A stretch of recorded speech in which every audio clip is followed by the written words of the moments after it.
Great day to start. Set my mind on fire. Thumbs up. Okay, and we are live. Yes, we're live. Hello. Yes. Hello, OEM Music Centre. How's it going, everybody? It sounds like it's going very well. For everyone wondering, who is this geography teacher who has just left school? My name's Taylor Johnson. I present BBC Introducing for the entire island every Saturday night, which is fun. I get to bring the newest, freshest sounds to your ears. Back in the 1980s, there was a gentleman by the name of Mike Edgar who created that very show. Can we please cheer for Mike? He's a legend. And without people like Mike Edgar, without people like Stuart Bailey, who was the editor of the NME, the master of this house, the OEM Music Centre as well, without people like them and Charlotte Dryden, who runs this place, Charlotte Dryden, people on the live stream, check Charlotte out on the socials and stuff. Don't know where that was going. Guys, it's been 30 years since three likely lads from the big city of DPK, Downpatrick, they rocket-propelled themselves to the top of the UK charts. And this, ladies and gentlemen, is a true rock and roll story. This is warts and all. And trust me, we are going to get into it tonight. We're going to do it right. We're going to do it proper. The guys are very nervous. They've got every right to be. We're talking #1 albums, guys. We're talking world tours. We're talking green-haired roadies. I know you know who I'm talking about. And we're talking the entire contents of hotel bedrooms thrown out of windows. We're talking about best mates who took on the world and won and are alive to tell the tale. We're talking about one of the greatest Irish bands of all time. They are Tim, Mark, and Rick. Welcome, Ash! Thank you. Good evening, Belfast.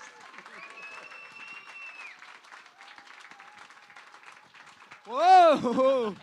You're right. I might just stand. I'm going to stand. I will eventually sit. Gents, 30 years? Yeah, 30 since years. 1977. I think, this is a record that defined a generation. Like, it really, really did. We're in a music venue right now named after one of the songs on that album. How incredible is that? And I suppose the obvious place to start, how does it feel to be here right now? Oh, it's super exciting being back here. I mean, and I got to say thanks to Gary for choosing one of our songs to name this place after. Yeah, it's absolutely awesome. 30 years is just like it's gone in a blink of an eye, and this record is like very dear to our hearts as much as it is yours. So it's like incredible to be celebrating this. Yeah, I'm sure. And to be sitting here now, on this side of what is Irish musical history, you must look back with such immense pride. Like, how does it feel sitting in these seats right now, being here? Feels wobbly. Yeah. I know. Yeah. Yeah, it feels great. Yeah, amazing to be in a building named after one of our songs, and we've had a great. We've always come to the OES Centre a lot, since it started, and it's 19 years old yesterday, I believe, as well. Wow, 19 years of this place. And we played Oh Yeah here many times as well, and it's always a very special feeling. I can't imagine. I can't imagine how that would be, because that's the most kind of full circle moment that's possible in music. I mean, this is a place where bands like yourself are just starting their careers, and they're building it on the foundations of ash. They're standing on the shoulders of giants. What's that like? Yeah, I guess it's always nice when you see people who've gone before, and I suppose for us, Therapy was a band who was very much like that. Yeah.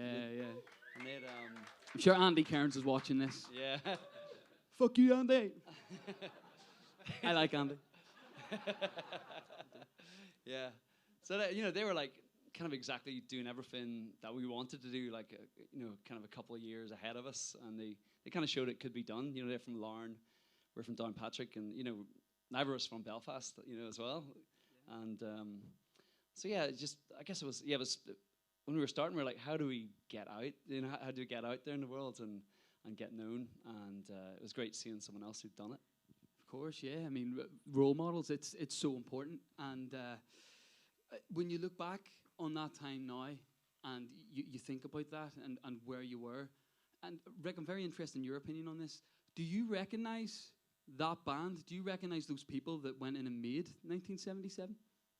Yeah, I think so. Yeah, I mean, we were a bunch of kids when we were doing it, but we were pretty fired up. I remember, like, you know, it was kind of an unusual album in the way that I think we'd spent almost a year releasing singles from it before we actually started recording the main body of it. Like, we'd Kung Fu in like it was like March, April '95. We'd Girl from Mars that summer.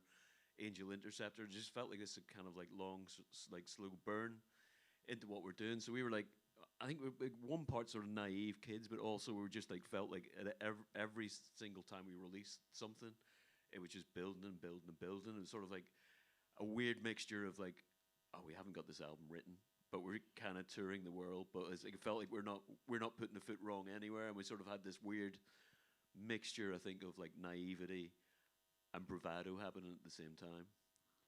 You know, when I was a kid, I played my kind of claim to fame. I played in the same team as Paddy McNair, who's went on. I think he's playing in somewhere in the States now, San Diego or wherever. But obviously, he was a Premier League footballer. I taught him everything he knows. I did. I really did. But watching Paddy, because I did watch Paddy, I was a sub. I was an unused sub, so I was on the bench a lot. But watching him, though, it was like, I talked to my dad a lot about this because we're both mad football heads, and we would often say, you know, this must be what it was like watching George Best play, and thinking from the point of view of, you know, Infectious, who signed you guys, and all those people that believed in Ash from early days. I would imagine it was that same sort of thing. I have found you not one but three geniuses, and they make punk rock, and they're the best band you've ever seen. You know, did you know back then, like, just how incredible you were? I think we had a lot of confidence in ourselves, and we were our own number one fans in a way. So, you know, before Ash even was called Ash, we were in school and had a few other, you know, band names or whatever. But we believed that we were hot shit at the time, and we'd record our own little like demos and like play them to people, and they were like, their reactions were like. and What's wrong with those guys? Yeah, and the music teacher in our high school, he was not a believer. Let's just say that. And but we didn't stop believing. And he would lend us a school bass amp, though. Gotta say, hats off, Mr. Coffee, for that. Nah, fair play. I don't like coffee. That was Ali G. The first of many Ali G quotes tonight. My Julie. So you mentioned that threw me slightly more. You mentioned your early bands. Vietnam was obviously that was the start, which I think is a really cool band name. Actually, I think for a first band name, it's hard to get much better than that. From that, the ashes of Vietnam came Ash, of course. How much of that original band's DNA did you want to carry with you into the new era? That's like 0%. Rick actually saw Vietnam play before he was in, so he can probably give us yeah, please do the best perspective. I don't want to diss you guys. well, Rick, it's been 30 years. I don't want to blow it now. I saw a few people from Downpatrick on the way in. Gavin, you saw us. Do you want to give us a one-word review of Vietnam? You're going to have to shout it loud for the people on the live stream. Loud drums. Yeah. Wasn't Rick's drums? Yeah, it wasn't Rick's fault. I was going to say, Rick, actually, I have a quote from you. Oh, God. Yeah. That you gave to Dave Fanning of RTE fame. He asked you, Rick, when you were watching the boys back then, you said that Vietnam were dreadful. Why did you join the band? Because I was dreadful too. Oh, that's fair. That's very diplomatic. And desperate. No, I think when I saw them, I think they're sort of like semi split up on stage. Like there was another singer in the band. He like walked off like halfway through a song after not singing any of it. So Tim had to like get in and do like impromptu do the vocals. So it was like it was a bit weird, but you know, it was like I could tell these guys had something going on. At least they were getting up and doing it, and you know that was kind of very, very kind of freeing to see, you know, kids my age getting up on stage, and yeah, it was pretty awesome. The same singer, who will not name, quit the band twice on 2 different shows in the middle of songs and walked off. Oh dear. Once, I think the first time we just continued playing with no more vocals, and then the second time was like, fuck it, I'll do it. Well, we don't have to mention him anymore. So back then, guys, tell me, paint the picture, because we're sitting in the beautiful Music Centre. We know the amazing things that go on here. I mean, there's bands literally up the stairs now practicing right now. Back then, when you guys were just getting started, what was it like? What was the scene like? And what bands did you look up to? I guess there wasn't that much of a like infrastructure. There was nothing kind of like this, like a hub, music hub, you know. So I guess we were kind of lucky, and we were just getting into music around the time Nirvana were, you know, blowing up here, and that seemed to inspire like so many young kids to pick up guitars and, you know, that they could play this music. And so yeah, I don't know, we ended up like in this kind of local scene in Downpatrick.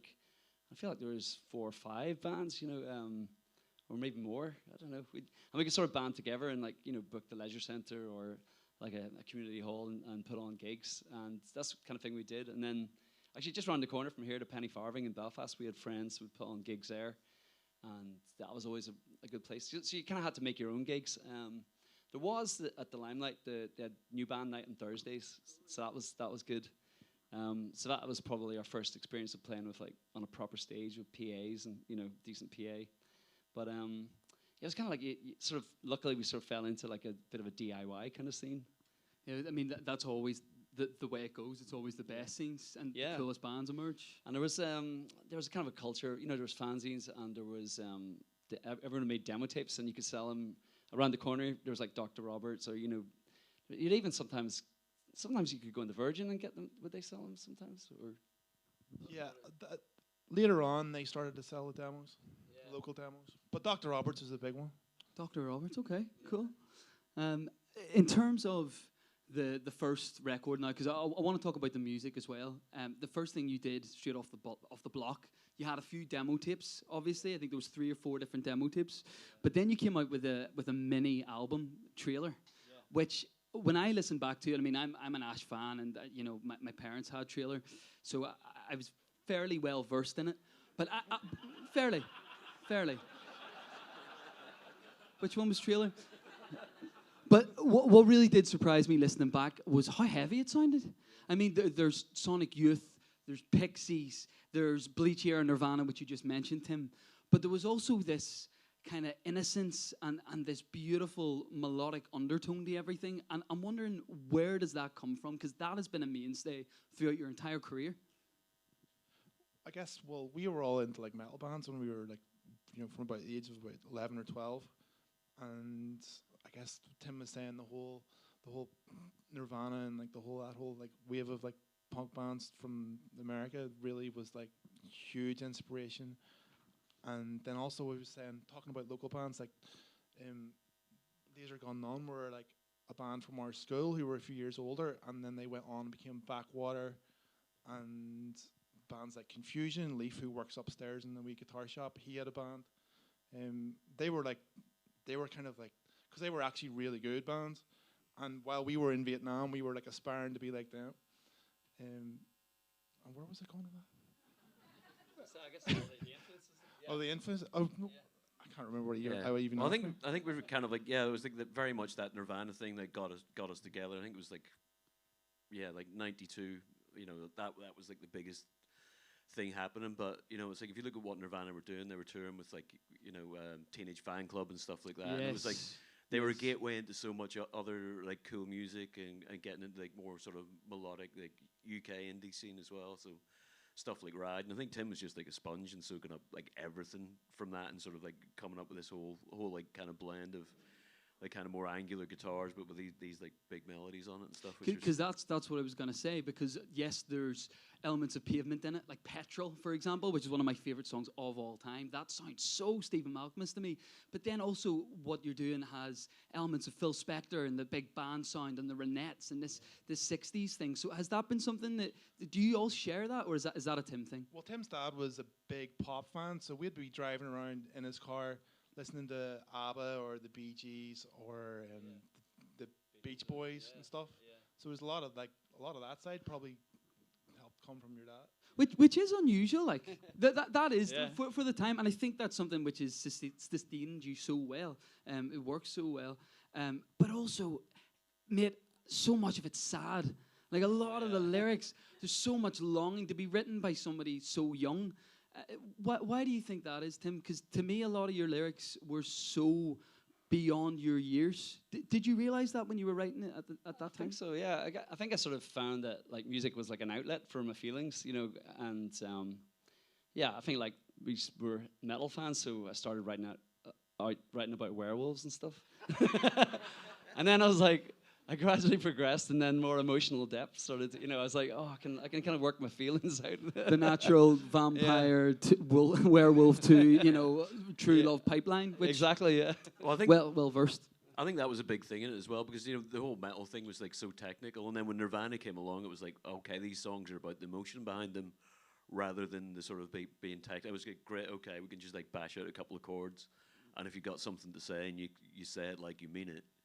It's more important than learning how to like finish a guitar solo.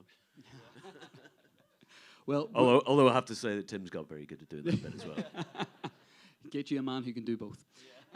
So I do want to obviously focus on the record, the reason that we're all here. But tell me a little bit about the jet propulsion of your band. Because it seemed to me that you're playing in your school hall, you're playing, Jack Names the Planets at lightning speed, and you've got kids from Downpatrick going wild to it, and then Infectious come along and sign you, and suddenly, bang, you're away. Quite often it doesn't happen like that. Quite often it's years and years of struggle in the background. For you guys, it really did seem as if, it was a firework going off. Did it feel like that for you? Very much. Yeah, it was sort of... kind of at one point when I feel like we were 15, we did all these demos we thought were great, and then when we were 16, we were talking to a record company. Daisy Chainsaw were this band were on that label, and they were very interested in putting out a single on us, and then they kind of just went quiet at one point, and we thought, oh, that's our chance gone, and I really was pretty depressed at that point, and I was like, oh, can we keep going even? And then, but kind of a few weeks later, we had a friend, Bill, who used to write fanzines, and I think a lot of his reason for writing fanzines was to get free CDs from all the promo guys in London, and he knew Bad Moon Publicity, which was Nirvana's publicist, and they had all the best bands. They had like Hole, Beastie Boys, I've mentioned Pavement. I think they were on there. Sonic Youth, they had all the, I think Pumpkins as well. It was crazy how they just had all the best stuff, and so our friend Bill was in touch with them, and he was this guy Paddy from Bad Moons. This is where the story gets nepotistic. His Paddy's wife was from Downpatrick. Yeah, so what are the chances, though? I know, it's crazy. And so Bill was like, told him about this wee band from Downpatrick and said, industry plant. Yeah, exactly. And so I think because we were from Downpatrick, he wanted to give it a chance, and he really liked it. And he was a big Undertones fan, so I think he heard Undertones in there a little bit. 100%. Shout out the boys. Yeah. And so that led to him liking a demo, and he knew someone who became our future manager, who was starting like a 7-inch label, who wanted to put out a single. That was Jack Names the Planets, and so I guess we were lucky. We got this kind of direct line straight into the London indie scene at kind of an amazing moment, and we went over to London, did some gigs, and got this record deal, and then so we were still at school, and we spent about a good year and a half putting out stuff, but we didn't have time to record a full album, so that's why we did the mini album, and it was kind of it just kept building and building. It was very lucky. Tav was our manager, Tim was sent. Tav put out that first 7-inch, and he was also like a radio plugger, and he had good connections into Radio 1, so he got like, so then John Peel started playing it, and then Steve Mac, and I mean, radio was massive, and then obviously Mike here. Radio still is massive, Mark. Yeah. Really, really massive. It is. I want to talk about that period of time as well. My dad, dear love him, he has always told me that he listened to you guys open your A levels on Radio 1 night. Oh yeah, that was me. Yeah. No, Tim, I wasn't sure. Was it? I didn't know. Was this an urban myth, or did this? This really happened? Yeah, yeah. How did you do? Well, it was lucky because we already had a record deal, and at that point I didn't You really didn't give a fuck. so it wasn't as quite high stakes as it could have been. Yeah, it was like it was the summer Girl from Mars came out, so we were like we'd gone, we were rocking in the charts, and I think it was a few weeks later the results came out, and yeah, so I read them out, and it was, that's mad. Like yeah, that is mental. It was crazy. Wow. I mean, on that actually, Girl from Mars. I don't know if you've heard it. It's an Ash song. It's such a special song for so many reasons. I went and did a bit of digging and found the 4-track demo Oh, nice. of Girl from Mars. Yeah. Oh my God, it's incredible. It's amazing. I'm sure there's people in this crowd and people watching at home who have heard the 4-track demo of that song. It sounds like David Bowie. Like it's trippy. It's like Sparkle Horse or something, Tim. It's a remarkable song, and even in that version where it's not finished yet, you just know there's magic. It's teenage kicks for your generation. So for you guys, for all of you, that the first time you heard it, what was that feeling like? Did you know, like, this is it? We're home now? I did. Well, I guess when you hear the demo, you hear like I think I imagined it as a completely different song, and I guess this quite often happens with Ash songs. They might be kind of a sad, slow kind of thing, and then by the time we start playing it, we rock it up, and it becomes a whole new thing. But I think I was trying to do a Teenage Fan Club kind of song when I wrote it. Makes sense. Who I love so much. The demo is kind of quite different, but you do hear the melodies all kind of there, and the vibe is there. But once we rocked it up, we started. I remember like friends would start coming up to us and say, "That song's really good." They would make a point of saying how good it was, and it was like, "Oh, this is connecting in a different way." I remember. So we talked about like the mini album trailer came out first. So Girl from Mars we had at that time, but we knew it was a banger, so we held it back because we were still in school. And Ballsy. But we were still in school, so we were like, and our manager's like, look, we're going to keep that in the back pocket for the proper album when it comes out. I mean, that's just mental, because nowadays, if a band had a song like that, you'd have to get it out yesterday to capitalize on it and say, listen to us, we're going to be famous. To have the foresight to know, this is a number one, but we don't need it now. We actually don't need a number one now. It's coming. It's in the post. Rick, what was it like for you the first time that you heard that and songs like Goldfinger and Oh Yeah, and suddenly it's building into something pretty titanic here? Yeah, it was just like, it was that mad period. Like I think from like Christmas '94 up until like just going through that whole like year of '95. Like I remember going into the studio and we were going to record Angel Interceptor, which was going to be the next single. And then like as we were like, Tim's like, hang on, let's not go to the airport yet. I'm just like I'm working on something. And it was going to be a B-side, and that song turned out to be Kung Fu, which was just written in 5 minutes and just became. It was like, this has to be the next single. It was such a banger. And then we knew we had like Angel Interceptor and like Girl from Mars in our back pocket. And it was just like, okay, like Tim's going to finish school and then we're going to release Girl from Mars. Sorry, Tim's going to finish school, then we're going to do Glastonbury. Then we're going to release Girl from Mars, and then we're going to tour around the world, and then we're going to go in and somewhere in that time we're going to write the rest of the album, which was just like, it was just a crazy couple of months, but it's like, it's so exciting. Well, the other mad thing was because my parents really wanted me to finish my A level, so it was like kind of to keep everything happy. I did all that, but I still applied for university actually. And yeah. So, why? And I applied to Glasgow University with a deferred entry, and so that was quite crazy. I like. Are you still deferred? Like, could you go? Yeah, I might be able to. Yeah, possibly. Yeah. But about a year, a year later, it was coming up. We were like #1 in the charts, and I started getting letters from Glasgow saying, "Are you coming? Are you coming along in September?" I was like, "Sorry, I'm a pop star now." That deserves a round of applause. Pop star. Wow. I quickly want to talk about Eric Cantona because Nice. you mentioned kung fu. You you used him on the cover for that single, the iconic it's Selhurst Park. He kung fu kicked the fella. Convenient. Thanks, Eric, for that.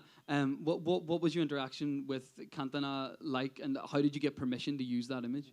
Well, I think in this country it's fine. We just had to buy the picture off the photographer. But I would still remember that day we were around in the Infectious Records going like, what the hell are we going to put in this cover? And it's like, we'd nothing. It's like, right, we need to nail this tomorrow. Come back into the office, and it was all over the papers, and it was like, that's it. Yeah. That Cantona was in on it. So that was fine. You We just contacted the photographer. However, we decided we're going to release it in France.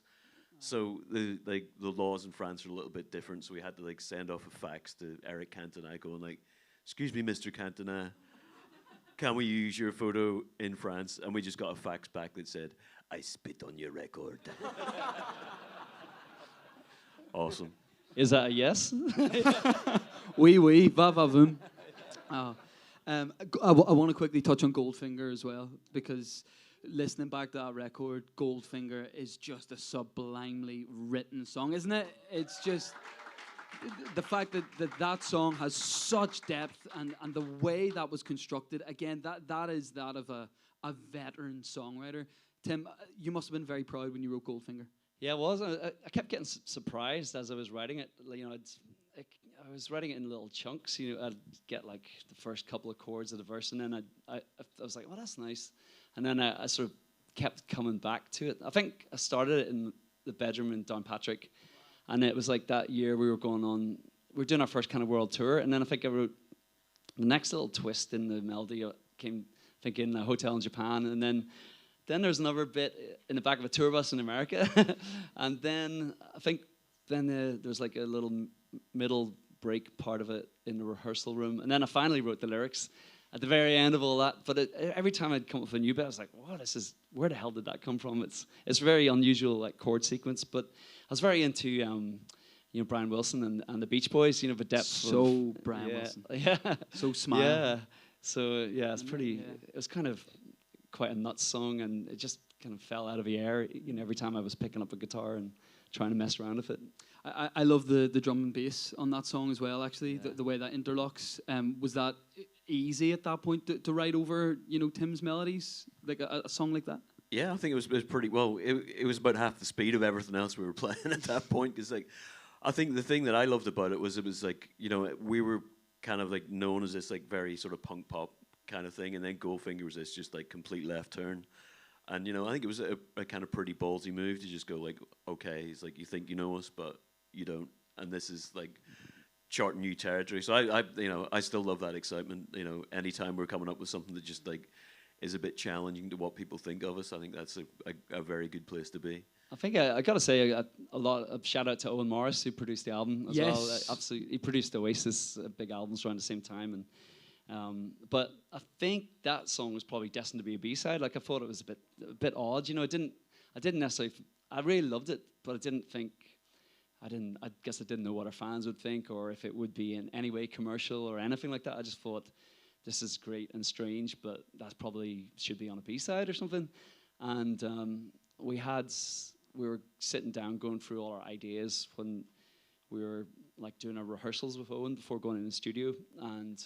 So we'd had Kung Fu, we'd had Girl from Mars, Angel Interceptor, had all come out, but then we had this kind of maybe a few days with Owen in the cottage in Downpatrick where we rehearsed, going through all our ideas to fill out the rest of the album, and we were scraping the barrel a bit. We didn't have tons of ideas because we'd used a lot of them up, and I do remember him going, "Okay, play another song, play another," and then when I got to Goldfinger and played it, I was like, "Okay, that was quite far down the list," and I was like, "This is a weird one. I'll play it anyway." And he was like, "That's it. That's the single." He got so excited, and I think it was his excitement kind of drove us to, decide, okay, we we can take a chance and do something really different with this.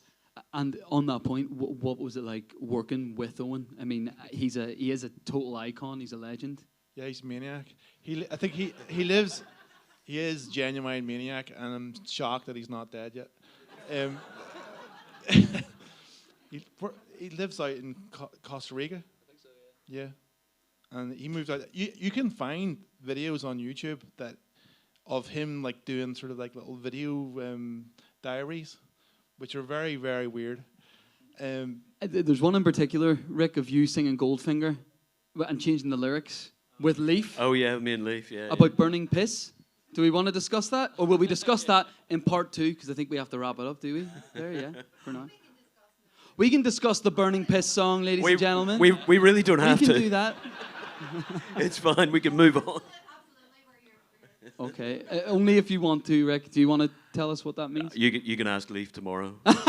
Is he here? Is Leaf here? He lives upstairs. No. Yeah, he's left. He knew we'd be talking about it. I thought the burning piss might come up in conversation. He was like, all right, see you lads. well, guys, on that point, I think we're going to take... oh, sorry, Mark, do you have... I said he had a clinic to get to. That's why he left earlier. Here. Fair dues. Right, we're going to continue this amazing chat with the fantastic Ash. After this, it's not a commercial break, Claire, is it? We don't have adverts, do we?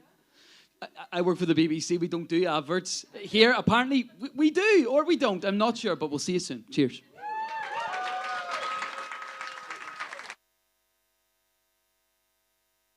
Do you remember a time when you were gone from Mars? I don't know if you knew that. Oh, it's Debbie playing cards and you were into cigars, and she never told me her name. I still love you, the girl from Mars.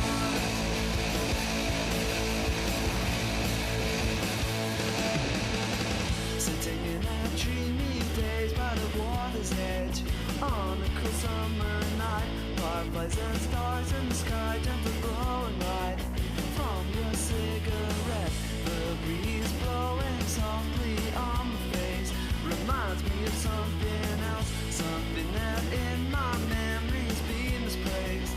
Suddenly all comes back, and as I look to the stars, I remember the time when you were gone from Mars. I don't know if you knew that. Oh, it's Debbie playing cards and we went to the cigars, but she never told me her name. I still love you, the girl from Mars.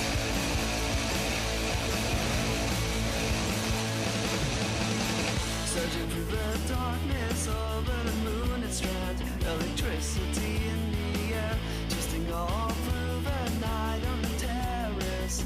Now that summer is here, I know that you are almost in love with me. I can see it in your eyes, strange light shimmering over the sea tonight, and it almost blows my mind. And as I look to the stars, I remember the time when you were gone from Mars. I don't know if you knew that. Oh, it's Debbie playing cards and we were into cigars, but she never told me her name. I still love you, the girl from Mars.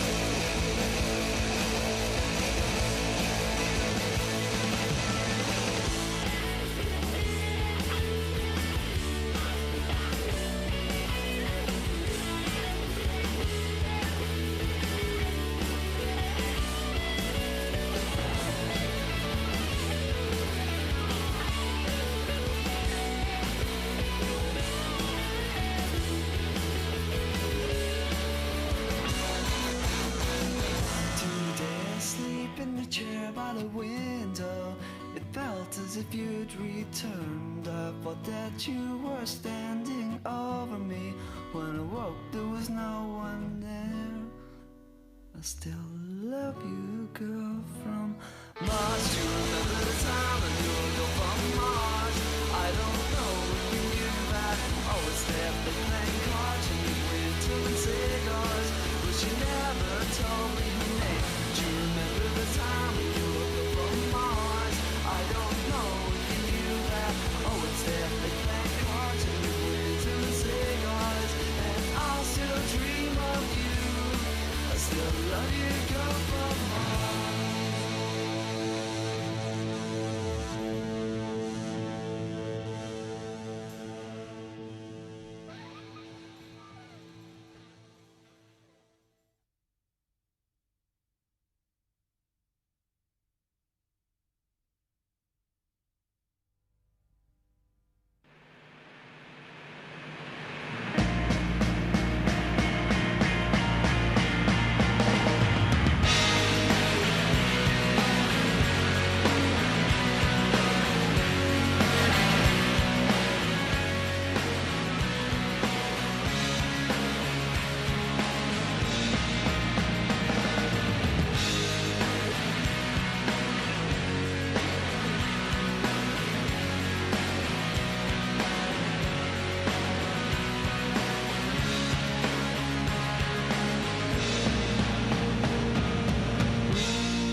listening to the rain, thinking things over. I think it over again. Think it over again. She slipped into the night and she was gone. Gone to set the score. Gone to town.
She was taking me over, and oh yeah, it was the start of the summer.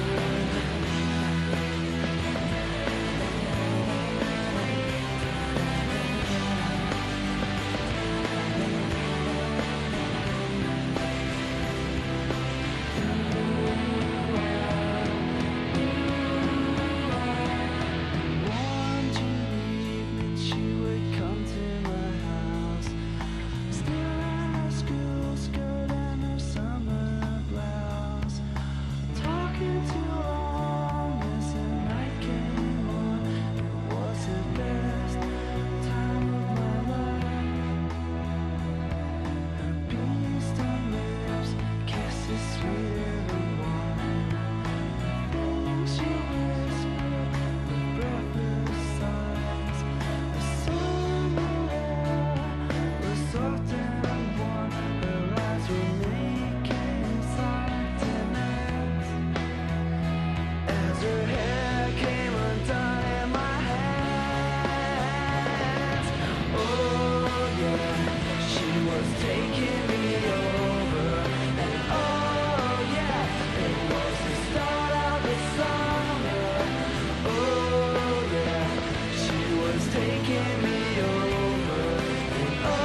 remember the time when you would go from Mars. I don't know if you knew that. I would stay up late playing cards and you were into and cigars. And she never told me her name. I still love you, the girl from Mars.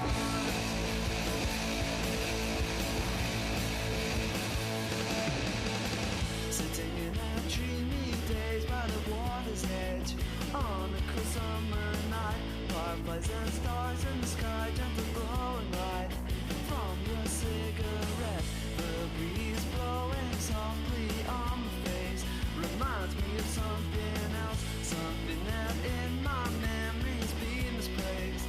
Suddenly all comes back, and as I look to the stars, I remember the time when you were gone from Mars. I don't know if you knew that. Always there with playing cards, and we went to the cigars, but she never told me her name.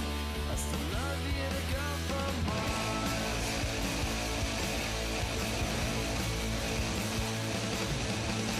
Searching through the darkness over the moonlit strand, electricity in Is that the us, air, Emmy? twisting Yep. all through the night on the terrace. Woohoo! Live from New York, it's Saturday night! It's not New York and it's not Saturday night. It's Wednesday. It's Wednesday. It's Ash Wednesday! You'd think I planned that. I didn't plan that. Hello, everybody in the room here in Belfast, Oh Yeah Music Centre. What an atmosphere! And hello to everyone around the world.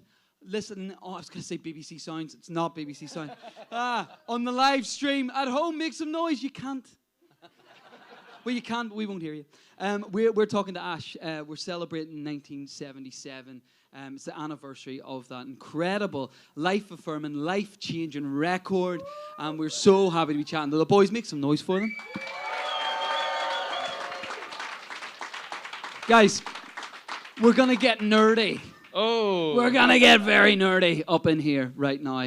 We're going to talk about songs, the songs of 1977, the songwriting process. And I want you guys to get as technical as you want or get as emotional as you want, because this is a live stream and an event for real fans. The record opens up with an absolute rager. Oh, yeah. Lose Control, which I love. On the documentary, Lose Control, everybody. And a Hamilton Wheeler collab, no less. And Lucas. And who? George Lucas. George Lucas? He's here tonight. No, the album opens up with a TIE fighter, which Yes. we did not ask permission for. Yeah, keep that quiet. And George Disney's lawyers are going to be on our case now. I was gonna say we should loophole this as much as possible. What made you decide to open the record like that? Because it's ferocious. It's an absolutely stonking start to the album. It probably was. That song is the most maybe like it and Innocent Smile are probably quite like inspired by maybe like Sonic Youth or like bands like that from more American sound, more like 90s alt rock kind of thing. While some of the rest of the album is more like pop. I don't know. That was like well, for me, we listened to a lot of American bands like Nirvana and Pixies, Mudhoney, Sonic Youth. They were like massive influences. So I don't know. Lose Control was just like I think it was a sort of a statement of intent at the start of the album. Like bam, it's like ferociously fast. Like especially if you listen to like our like live recordings from then, and we play it twice as fast as the actual recording. Yeah. Rick, how do you do it, Rick? Yeah. So they just kept speeding the click track up. Yeah, that was it. That was a pretty ferocious one. It was pretty intense recording that one as well. I think there was like 90 tape edits in that to get that drum track together. So it was ferocious. But we were still kids and we were still learning how the studio worked and just learning how to play as well. So it was like the whole recording of the album was like intense. It was almost like a trial by fire. Like Tim was like writing songs as we were, and as fast as he was writing them, we were learning them and just like getting them down on tape. And also spending a lot of time in the pub with Owen as well. That was usually how the day started. With like, right, let's go to the pub, and then just like tracking through the night, and it was like became very nocturnal and very very different from our trailer sessions, let's say, which were. We had a week on trailer, and with 1977, we had like 6 weeks in Rockfield in Monmouth in Wales, and then we went to London for like a month to sort of finish it up and mix it. As well, it was quite. It was like we'd never had that long in the studio before. I think it was supposed to be finished at Rockfield, but it was clear it wasn't getting finished. I mean, even like on the last night when everything was getting packed up, like Tim was writing "Lost in You," and that was the final night putting down the drum track for that. It was like, right, we gotta get. Like Owen was like, we need another song, and Tim just come up with this like incredible piece of music, and we fired that down and then packed the drum kit up. Nuts. Yeah, I mean, sorry, we will talk more about the songs, but you mentioned Owen Morris and you mentioned Rockfield. It made me think of Liam Gallagher when Oasis were recording there, and how he would go to the pub and bring everybody from the pub back while Noel was trying to record his guitars. We did that a couple of times too. Well, that was what I was going to say. Is it Rockfield? It wasn't. Is it just No, it's not just. It wasn't just Liam. It's like Owen. I think Owen was a big bad influence too. So yeah, I think. Or maybe, I don't know, they probably egged each other on as well. It's like double trouble.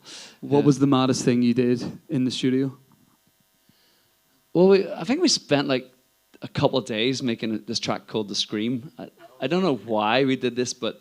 So we used to work on tape machines, so we'd have like... You could have 24 tracks on a tape machine, and then if you ran out of tracks on that, you could sync up a second machine. So... you had these sync tracks. So basically, you had 46 tracks you could sync up. And we just spent, I think it was because I was writing lyrics. You guys were bored. And they just started recording. Well, there used to be this thing we'd do when we get in a lift and we just start. I saw this in the documentary. Oh, yeah, okay. I saw this. We'd start like, and then we just filled up as the lift went down until we all were just completely screaming. And we decided to put this on tape as this like 5-minute kind of scream, insane thing. It's a bit like an indie version of Dick and Dom shouting bogeys. yeah. And this is actually where the track Sick Party came from. I don't know if anyone knows that. I didn't know whether to bring this up. Yeah. I mean, who's taking responsibility for this? Is it Leaf? Are you going to blame Leaf again, the man who's not here, the roadie with the green hair? We'll blame Leaf and Mark. It was Mark, you were feeling a bit sick. You guys were all, what do you call it? You were all fun guys that night. No, I wasn't being a fun guy. But I was feeling kind of sick. And we had obviously been out to the pub or whatever, and I was just not feeling, I was like, oh. And we had continued doing the Scream, recording just nonsensical, like, 6-minute, like, of screaming. And I think I knew I was going to throw up. And I said, Owen, let's put the microphone out in the yard. And we'll record it, and we'll just throw it. We'll just put it in the Scream. So we went out and recorded it for about about 5 minutes, and we listened to it back like about 30 times. And thought, this is awesome. We were like, this has got to be a hidden song, because like Nirvana had done a couple of like the hidden tracks in the end of the album. We thought we're gonna wait and. At about 10 minutes after the album or whatever finishes, no one will hear it. Yeah. And then you know, some people fall asleep or whatever, and then they get woken up to like. It's beautiful, Mark. That's beautiful. We don't have a lot of time left, guys, so I'm going to get nerdy about two of my favorite songs from the record. It's a two-track run. I'll say that again. A two-track run towards the end of the record, which I'm sure a lot of people in this room will agree with me when I say this. Angel Interceptor, followed by Lost in You. Sublime, genius songwriting, and so delicate and beautifully done. For me, it was Beach Boys, Melancholic Longing in there. It was like the Ronettes had gone punk at one stage. That really, every time I listen back to that record, that particular run of tracks is incredible and exhilarating. What was that like? What made you do that and put them side by side? And what can you tell me about those songs? Angel Interceptor was, I guess it actually was the earliest song we recorded for the whole album. Like we recorded that full year before the rest of 1977, and so it was Christmas 94, turning into 1995, and we were on our school Christmas holidays, and like Owen was recording A Northern Soul by The Verve, which is an incredible album, and he had his Christmas break from that album.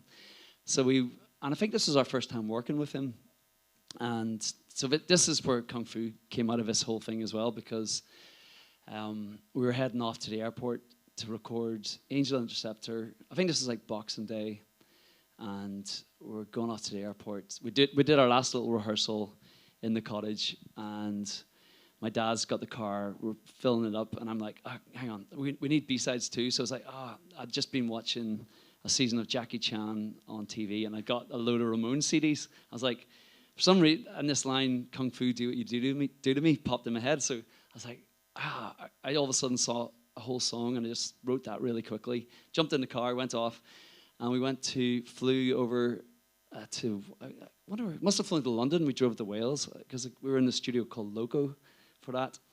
And we did Angel Interceptor, and I guess we were excited about it. Well, I guess we thought this is going to be our next single. But then Kung Fu turned out so good that we pushed Angel back like 3 singles anyway. But I guess we were like, it was like a mix of like pop music and kind of punk speed and energy, and I was really into the Beach Boys and all these melodies flying around. There's even little bits of synth in there as well. It's quite a bonkers record. So yeah, that was Angel Interceptor, and then so that was the first song of a whole album really, and then the final one was Lost in You. No. Yeah. Oh, yeah, wow. Yeah, and that was like the last piece of a jigsaw. We were we didn't have enough songs for the album, and we were just making up as we were going along in the last few songs, like throwing ideas together, and I knew we needed one more song, and I do remember like Owen he just always had like great Burt Bacharach kind of records sitting around as well, like, so there's a bit of a Burt Bacharach kind of chord sequence influence in there, and just kind of came with this beautiful little ballad, you know. Well, I mean, I absolutely love those songs. I had no idea that they were recorded at opposite ends of the spectrum. That's crazy. And guys, look, we don't have a lot of time left. So what I just want to finish up by saying, first of all, you're all legends, and thank you so much for your time. You too, Taylor. I'm so grateful. So incredibly grateful.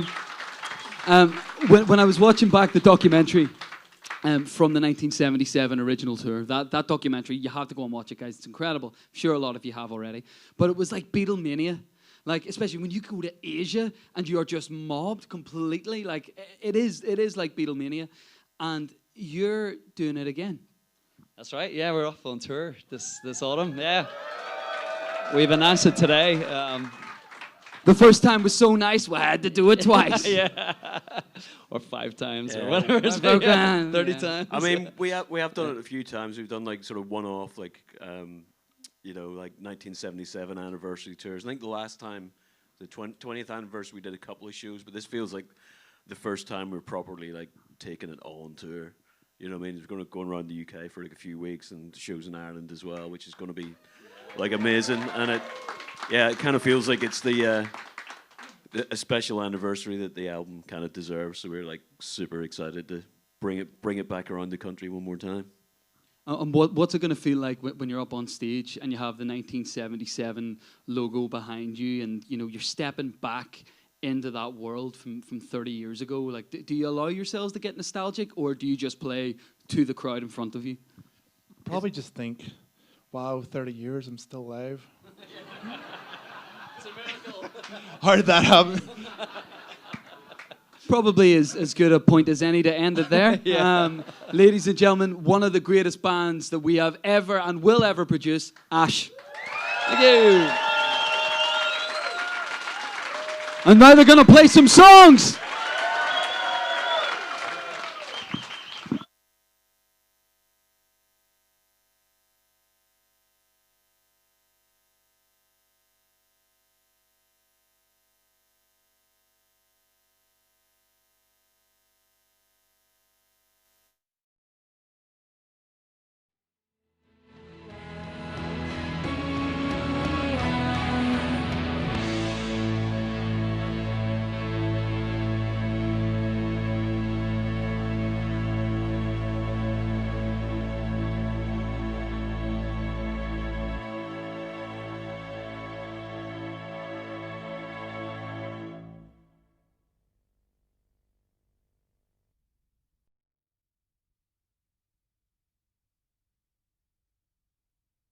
Do you remember the time when you would go from Mars? I don't know if you knew that. I would stay up late playing cards and you were into and cigars. And she never told me her name. I still love you, the girl from Mars.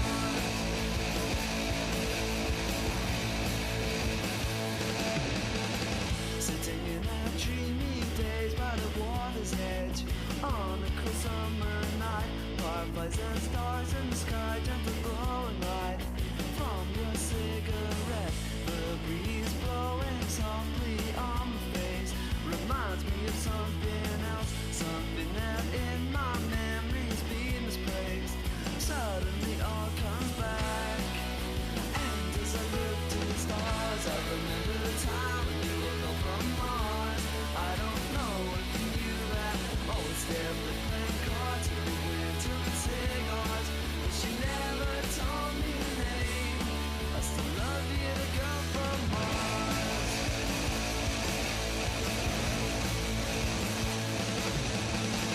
Searching through the darkness over the moonlit strand, electricity in the air, twisting all through the night on the terrace. Now that summer is here, I know that you are almost in love with me. I can see it in your eyes, strange light shimmering over the sea tonight, and it almost blows my mind. And as I look to the stars, I remember the time when you were from Mars. I don't know if you knew that. Oh, it's definitely playing cards and we were into cigars. But she never told me her name. I still love you, the girl from Mars.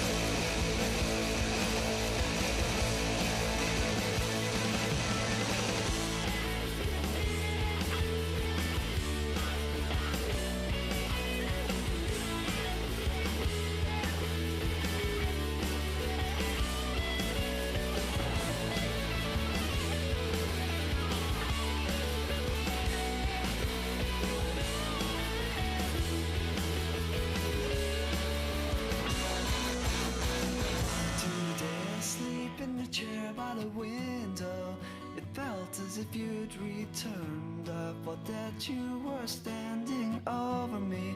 When I woke, there was no one there. I still love you, girl from Mars. Do you remember the time when you would go from Mars? I don't know if you knew that. Oh, it's there, they playing cards and you went to cigars. But she never told me her name. Do you remember the time when you would go from Mars? I don't know if you knew that. Oh, it's there, they playing cards and you went to cigars. And I'll still dream of you. I still love you, girl from Mars.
Okay, you gorgeous people. Thank you so much. I'm just going to welcome Ash to the stage now. I would just like to tell one story that I've told Tim Wheeler twice at least. When I was 15 years old, I never got to go to Maysfield Leisure Centre to see Ash. And I'd signed it all off with my mum and all, and then my friends didn't have a ticket for me. So this is a really full circle moment just for me. I just like you all to celebrate my night. Also, I'm the girl from Ards, I think. I don't know, but I might be. But look, I just want to say thank you so much to Ash for bringing this beautiful, beautiful event to the OEM Music Centre. The namesake, we are 19 years old as of yesterday. Going strong. Big shout outs to all of our team, to Charlotte, to Dee, to Ryan, to Olivia. Everyone works so hard. And yeah, big thanks to Pat for all of the work she's put into getting this over the line and the whole team. So I'm going to not talk anymore and just say, please welcome to the stage, Ash!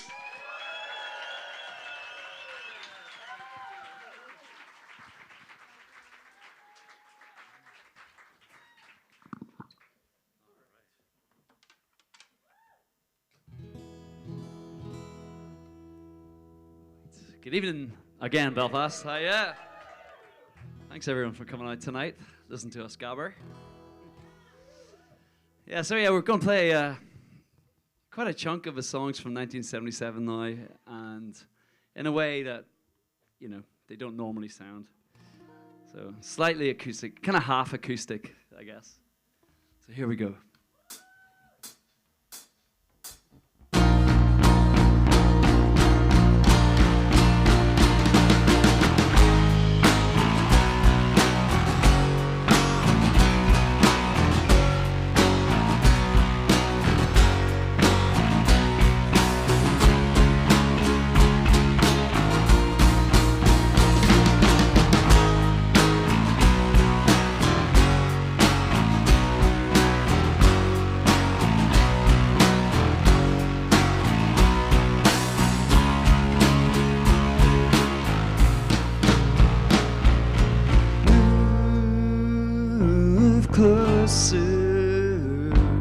Set my mind on fire, taking over. The world seems so alive. The world seems so alive. She slips into the night, and she is gone.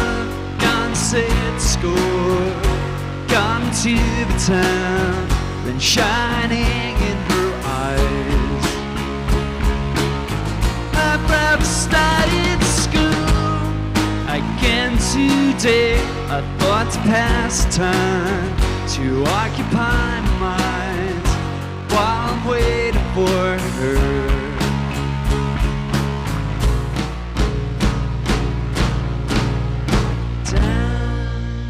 In the basements, listen to the rain,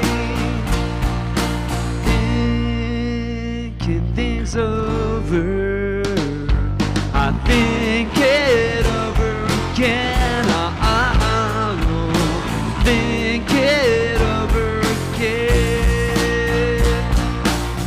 She slipped into the night, and she was gone, set score, gone to the town, rain shining in her eyes.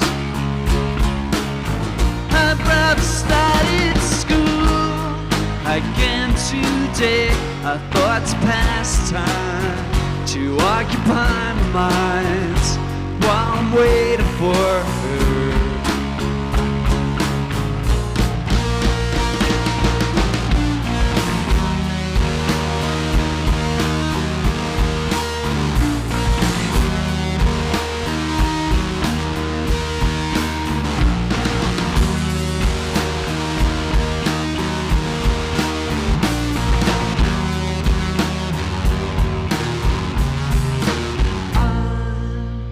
Writing it down, listen to the rain.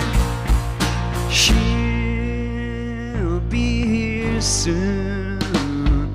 I lie back and drift away. Lie back and drift away.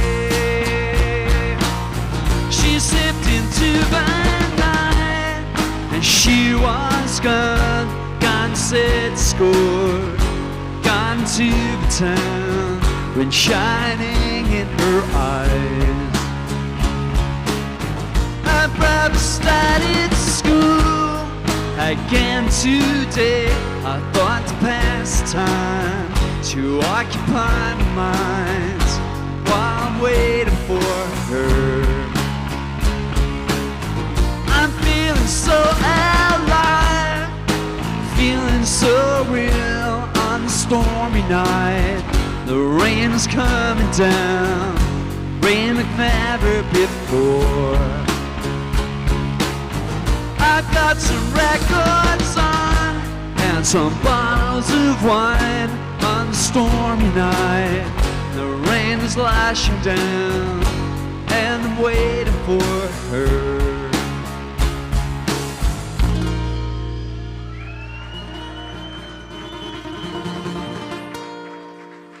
Thank you. Cheers. Okay, this next one we've never played acoustically before, apart from soundcheck today. And it went well enough that we're going to try it again.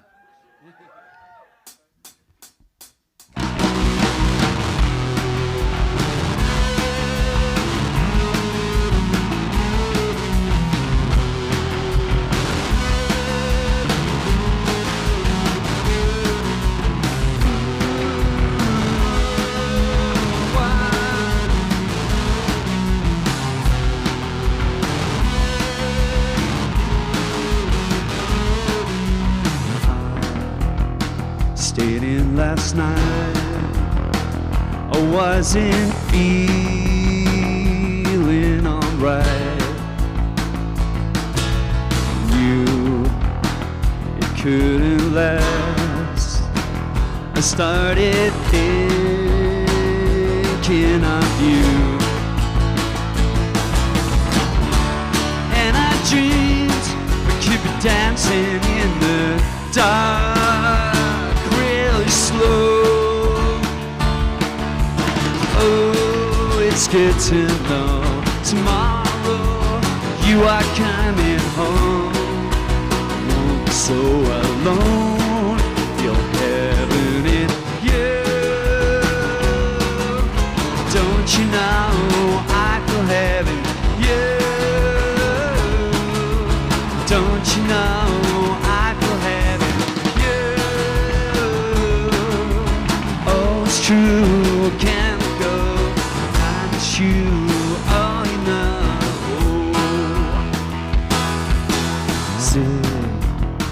Sitting alone with the TV on, fell asleep. I was hoping you'd call. Oh, and I dreamed we could be dancing in the dark, real slow. Oh, it's good to know tomorrow you are coming home. Won't be so alone, feel heaven in you. Don't you know I feel heaven in you? Don't you know I feel heaven in you? Oh, it's true, I can't go. I miss you, all you know. Angel interceptor, Apollo 21. Yuri Gagarin flew into the sun. The angels in heaven looked down where he lay. Well, tomorrow you're coming home.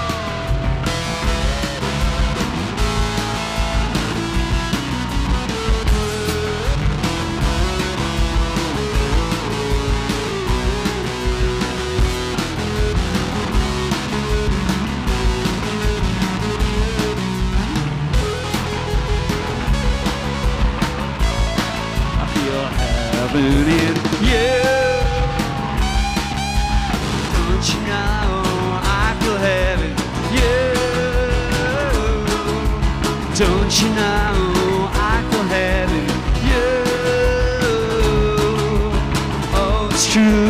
can't go. I miss you, oh, you know.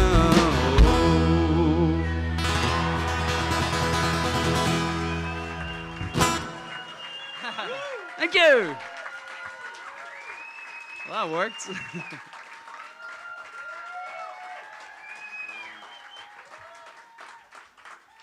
Okay, this next one's one of the ballads on the album. This is called Gone the Dream.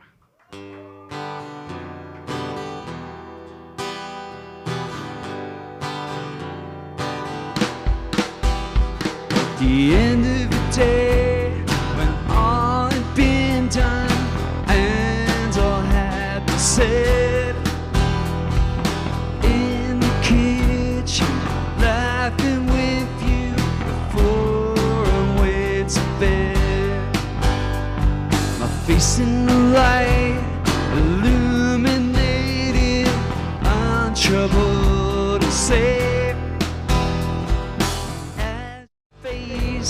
The shining upon me, a love that would never cease. Going out where the cold wind blows, it rocks my childhood sleep.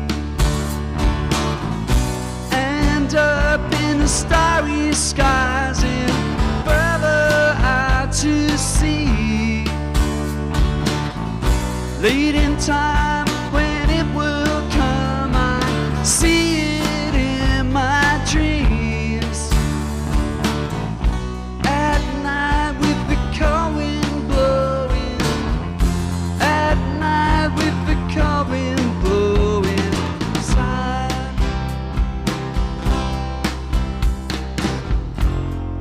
Gone to dream, it's all faded now. Gone to dream,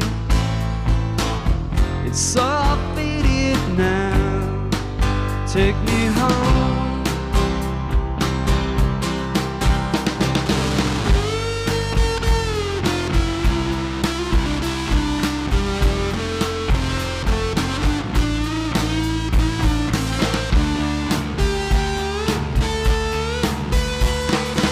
Hours pass, taking slowly, lying wide awake. All across the land, the lights are out under an open sky. I feel for you and everybody dreaming in your bed. I'm feeling lost, there is nothing more than this. Going out where the cold wind blows, it rocks my childhood sleep. And up in the starry skies and further out to sea, late in time when it will come, I see it in my dreams. At night with the cold wind blowing, at night with the cold wind blowing.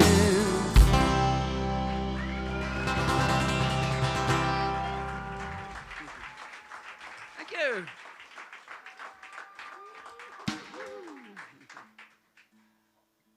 Okay, this next one's another song that shouldn't work acoustically, but we will find out.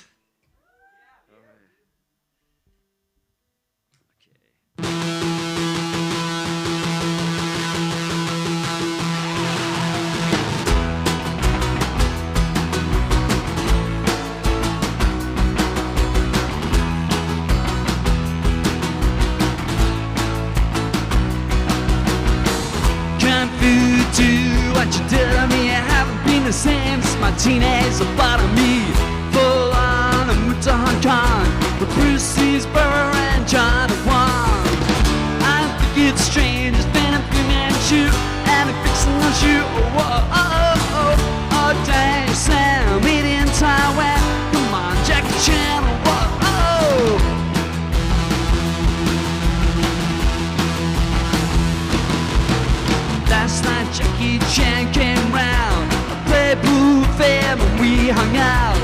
Mr. Maggie and the X-Men called in for a while as well.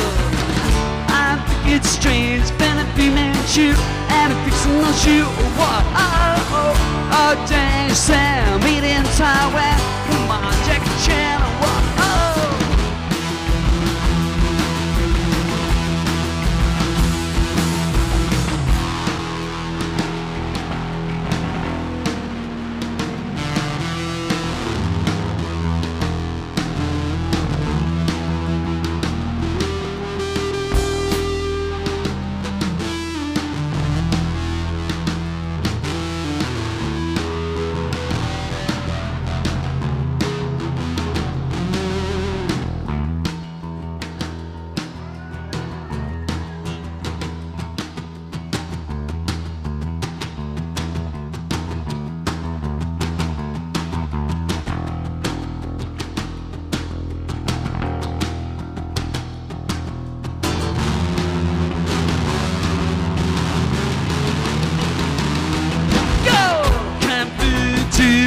Derby can live about my compliments. Shanghai killers and dead road. My life is ruined when the green jacket flows. Oh, I think it's strange. Spend a female shoe and a fictional shoe. Oh, dang, Sam, meet in Taiwan. Come on, Jackie Chan. I think it's strange. Spend a female shoe. He's in love with you. Oh, dang, Sam, meet in Taiwan. Come on, Jackie Chan.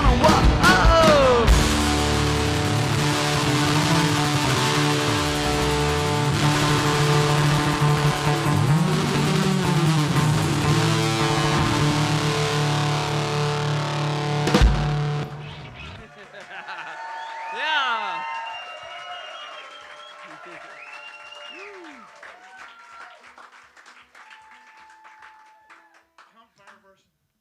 Yeah, that was a campfire version.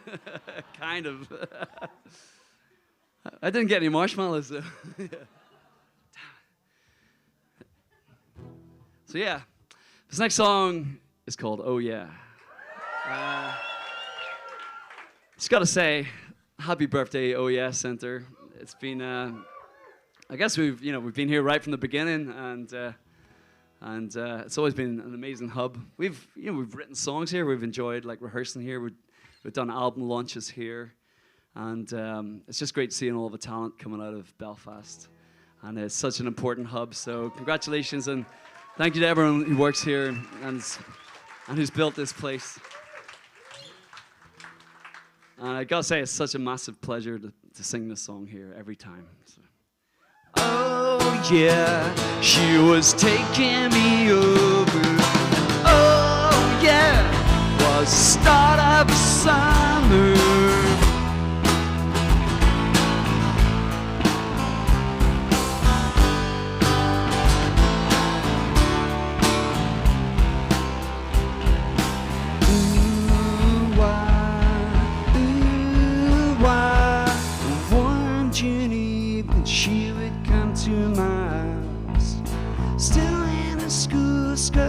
Summer blouse, talking too long as the night came on. It was the best time of my life.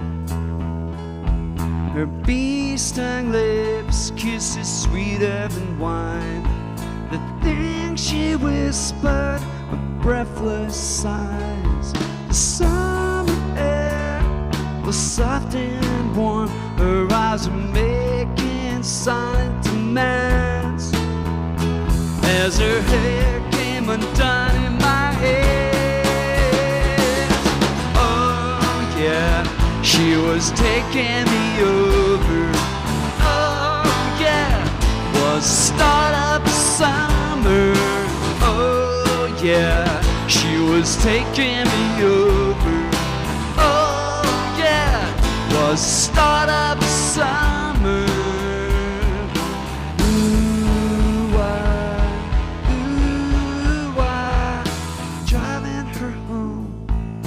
After midnight, I felt so good, everything was alright.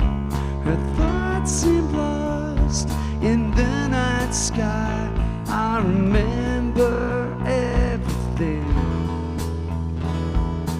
don't know why these things ever change. I sometimes wish it wasn't summer again. I still see her in my sleep and hear the sighing of the summer wind. Still I don't regret one thing. Oh yeah, she was taking me over. Oh yeah, was start of the summer. Oh yeah, she was taking me over. Oh yeah, was start of the summer. Ooh, why? Ooh, why?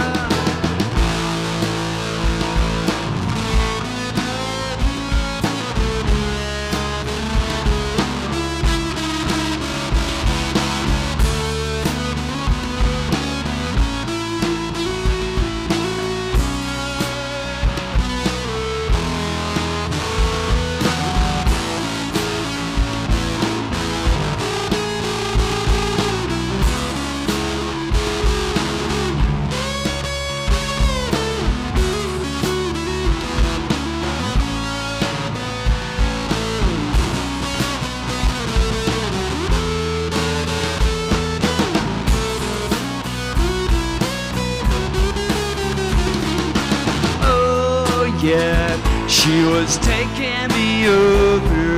And oh yeah, was start of the summer. Oh yeah, she was taking me over. Oh yeah, was start of the summer. Felt just like was start of forever. Oh yeah, was start of the summer.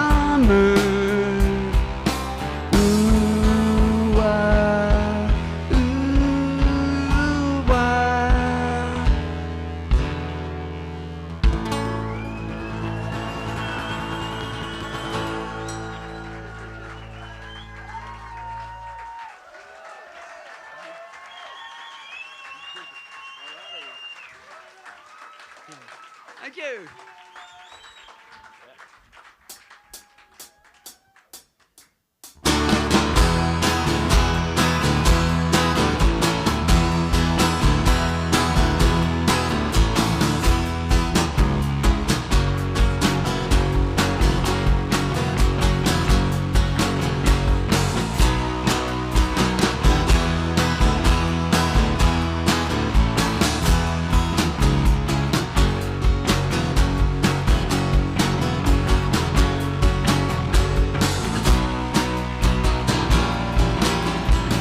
Here she comes, walking across the sand. She'll never know how she blows my mind. She's there with the chemicals in my brain, spinning softly round my head. I'm gonna give in, I'll never change my mind. I feel it now, tonight is the night. Why should I try to resist when it's calling out to me? To me, she's blowing my mind. She's always blowing my mind. She's blowing my mind. She's always blowing my mind. Autumn and winter have been and gone.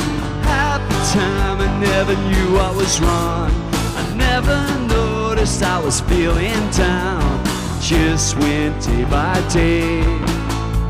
She'll never know as she turned it round. She'll never know as she blows my mind. It was a long time coming to me. I'm gonna outshine every star. She's gonna bring me through. She's blowing my mind. She's always always blowing my mind. Look in my eyes. She's always blowing my mind. I won't be able to help myself falling in love with her. I have all the time in the world. The answer was always there. Why should I try to resist when it's calling out to me? Or she can take my heart, I'll pay the price. She's the sweetest thing I've ever known. When she comes walking across the sand, she'll never know, and she blows my mind. She's there with the chemicals in my brain, spinning softly round my head. I'm gonna give in, I'll never change my mind. I feel it now, tonight is the night. Why should I try to resist when it's calling out to me? Calling out to me. She's blowing my mind. She's always blowing my mind. Look in my eyes.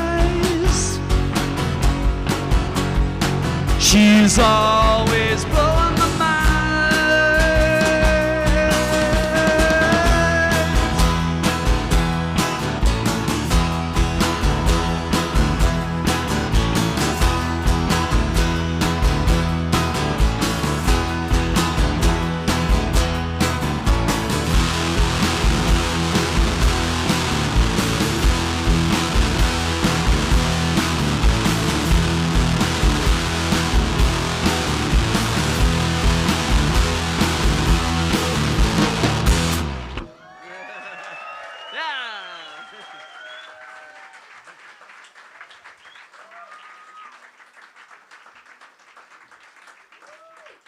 Cheers, Belfast.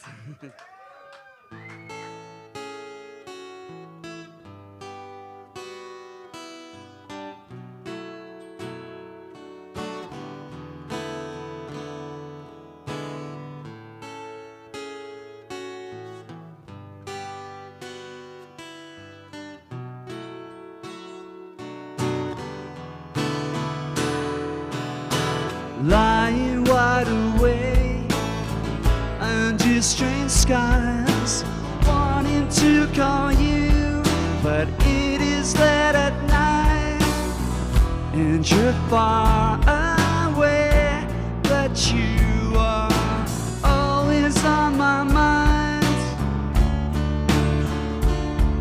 I feel like I'm on fire, nothing I can do. I'm troubled with doubt, oh, I know it is not true. And it's times like these when I am dying to speak to you.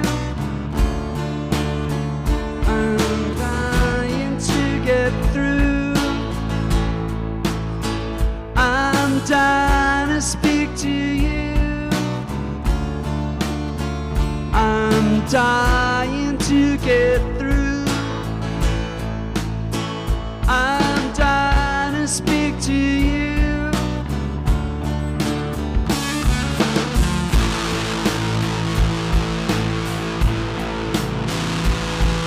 Staring at the wall, I sink inside. I think about it all. I get caught up in my life, and I can't think straight because it's tearing up my mind. I feel like I'm on fire, nothing I can do. I'm troubled with doubt, oh, I know it is not true. And it's times like these when I am dying to speak to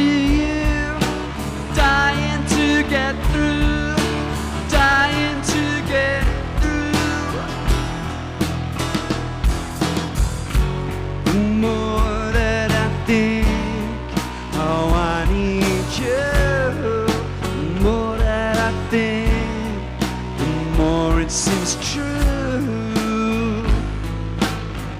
And now it means more than I ever meant it to. Ever meant it to.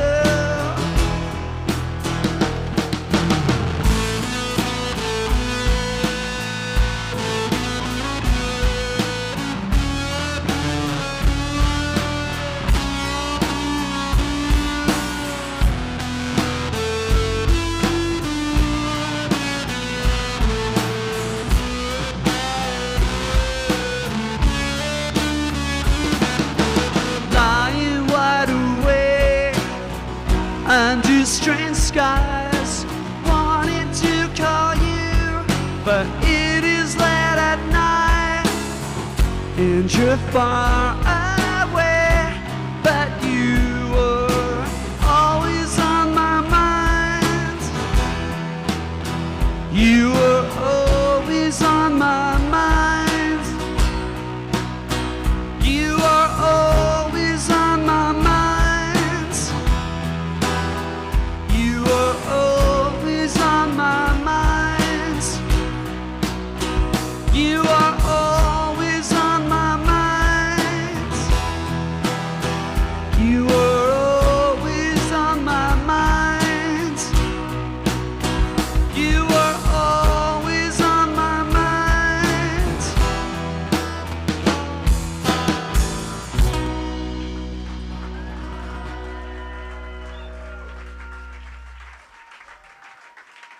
Thank you.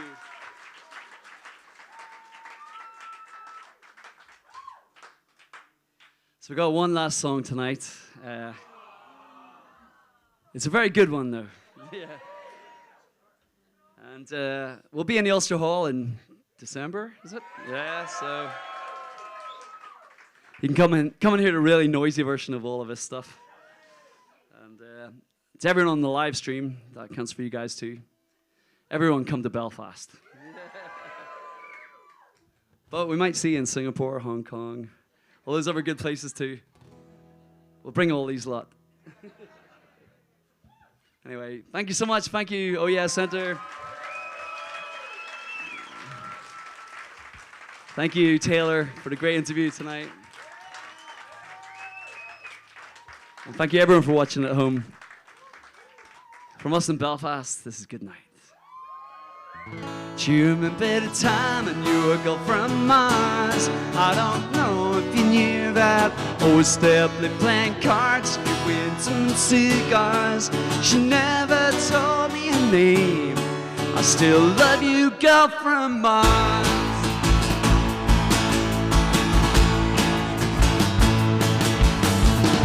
Sitting in that dreamy days by the water's edge on a summer night, fireflies and stars in the sky, gentle and light from your cigarette. The breeze blowing softly on my face reminds me of something else, something that in my memories been misplaced. Suddenly all comes back. This look to the stars. Remember the time when you were girl from Mars. I don't know if you knew that. Oh, steadily playing cards, smoking some cigars. She never told me her name. I still love you, girl from Mars.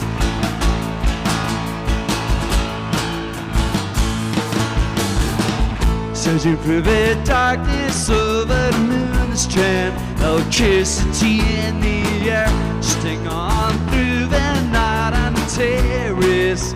Now that summer is here, I know that you are almost in love with me. You can see it in your eyes, strange light shimmering over the sea tonight, and it almost blows my mind.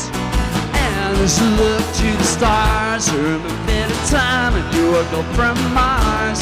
I don't know if you knew that. Oh, steadily playing cards with some cigars. She never told me her name. I still love you, girl from Mars.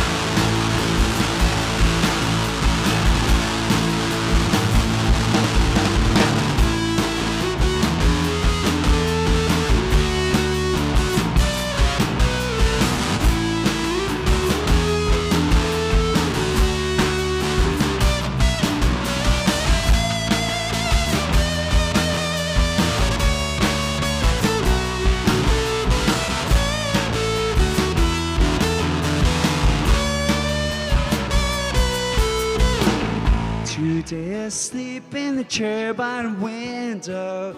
It felt as if you'd returned. I thought that you were standing over me. When I woke, there was no one there.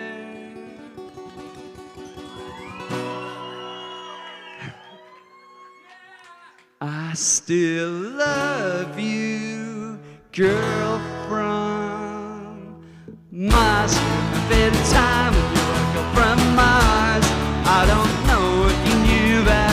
Oh, Stephanie playing cards and weirds and cigars. She never told me her name. During a bit of time and you were girl from Mars. I don't know if you knew that. Oh, Stephanie playing cards and weirds and cigars. And I'll still dream of you. I still love you, girl from Mars.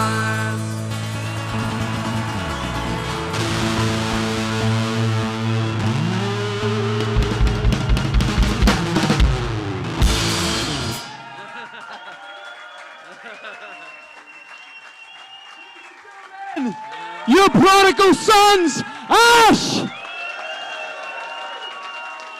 Thank you, everyone. I'm going to stand behind the band. It's not about me, Flip. I'm in Ash now. Thank you, everyone, for watching at home.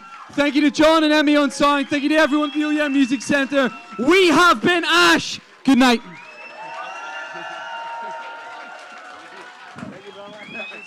Yeah.